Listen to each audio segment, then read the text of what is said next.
খামারি ও কৃষক ভাইরা আসসালামু আলাইকুম। আপনারা যে যেখান থেকে দেশ কিংবা প্রবাস থেকে যেখান থেকে আমার এই ভিডিওটি দেখতে পারতেছেন, আমি সবাইকে জানাই জাকির কৃষি খামারের পক্ষ থেকে আন্তরিক শুভেচ্ছা এবং অভিনন্দন। আজকে আসলাম একটি ঘাসের জমিতে আপনাদেরকে দেখানোর জন্য। এই যে আমার এই পাশে যে ঘাসটা দেখতে পাচ্ছেন, এটা হচ্ছে ইন্দোনেশিয়ান স্মার্ট নেপিয়ার ঘাস। ইন্দোনেশিয়ান স্মার্ট নেপিয়ার ঘাসের এই যে দেখেন, এখানে যে ঘাসগুলা দেখতে পাচ্ছেন এগুলো হচ্ছে আমরা কাটিং এর জন্য রেখেছিলাম। এখন আমাদের কাছে প্রচুর পরিমাণে এই ইন্দোনেশিয়ান স্মার্ট নেপিয়ার ঘাসের কাটিং রয়েছে, পরিপক্ক কাটিং রয়েছে। এই কাটিংগুলা কিন্তু আপনার যে কোনো মৌসুমে রোপণ করা যায়। তো তার আগে আমি বলবো এই ঘাসের কিছু গুণাবলীর কথা আমি বলবো। তা আর বলবো আমার ভিডিওটি না টেনে আপনারা সম্পূর্ণরূপে দেখবেন, তাহলে বুঝতে পারবেন। ঘাস সম্বন্ধে দু একটি কথা বলবো। এই যে ইন্দোনেশিয়ান স্মার্ট নিপিয়ার ঘাসটা, এই ঘাসে 22 থেকে 25% প্রোটিন রয়েছে। এই ঘাস খাওয়াতে কোনো প্রকার মেশিনের প্রয়োজন হয় না। এই ঘাসটা গোড়া থেকে কেটে দিলে সম্পূর্ণরূপে খেয়ে থাকে। এই ইন্দোনেশিয়ান স্মার্ট নিপিয়ার ঘাস যে কোনো মৌসুমে আপনি রোপণ করতে পারেন, অথবা যে কোনো মাটিতেও রোপণ করতে পারেন। আমাদের কাছে এই ঘাসের পরিপক্ক কাটিং রয়েছে। এই যে দেখেন, আমি এখান থেকে একটি ঘাস আমি তুলে দেখাচ্ছি আপনাদেরকে। দেখেন, এই যে দেখেন, এখানে কিন্তু অসংখ্য পাতা কিন্তু শুকিয়ে আছে, অসংখ্য পাতা। আর এগুলো হচ্ছে কাঁচা পাতা। এই যে পাতাগুলি শুকিয়েছে, তার মানে এটার ভিতরে এখন কাটিং রয়েছে, পরিপক্ক কাটিং। যে কাটিংটা রোপণ করলে আপনার খুব সহজে হয়ে থাকবে।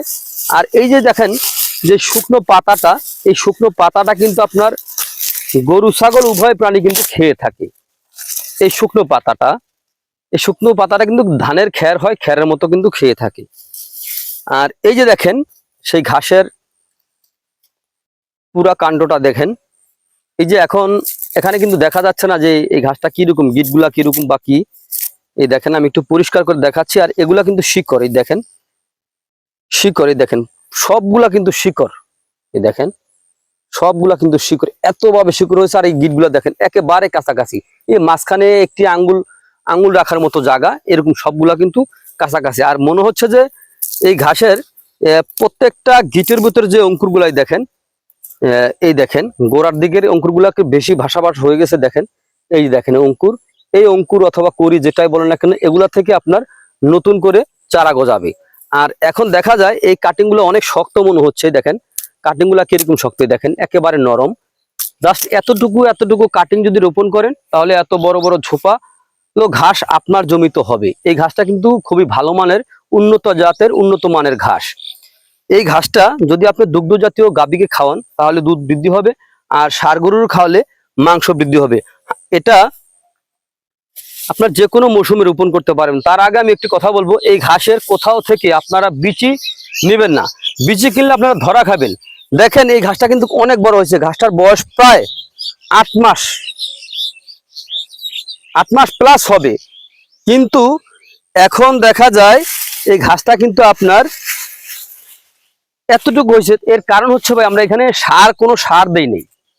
সার না দেওয়ার কারণ হচ্ছে আমরা এই কাটিং গুলো এরকম পরিপক্ক করব, এই জন্য সারটা আমরা দেই নেই। সার দিলে এই 8 মাসের মধ্যে আরো অন্তত পক্ষে 3বার আপনি কাটতে পারতেন, কমপক্ষে 3বার। যদি লাগান থেকে শুরু করি, কমপক্ষে আমরা এই পর্যন্ত 3বার কাটতে পারতেন, যদি আর এই কাটিং এর জন্য রেখেছে। যদি আপনি 8 মাসে যদি 2 মাস পর পরে কাটেন, তাহলে 4বার কাটা যেত। প্রথম রোপণ করলে আপনার 2.5 মাসের মতো সময় নেয়। আর দেখা যায় গরমের সময় যখন আপনি রোপণ করেন, তখন ওই সময় আপনার 2 মাস পরে আপনি কাটা যায়। আর জারা ওয়ান ঘাস কাটা যায় 1.5 মাস পরে। তো এই ঘাসটা কিন্তু জারা ওয়ান ঘাসের চাইতে কিন্তু ভালো। এই দেখেন, আমি আবারও দেখাচ্ছি ঘাসের কাটিং গুলো, এগুলা কিন্তু গরু সম্পূর্ণরূপে খেতে পারে। এই ঘাসটা কিন্তু মিষ্টি, অনেক রসালো ঘাস।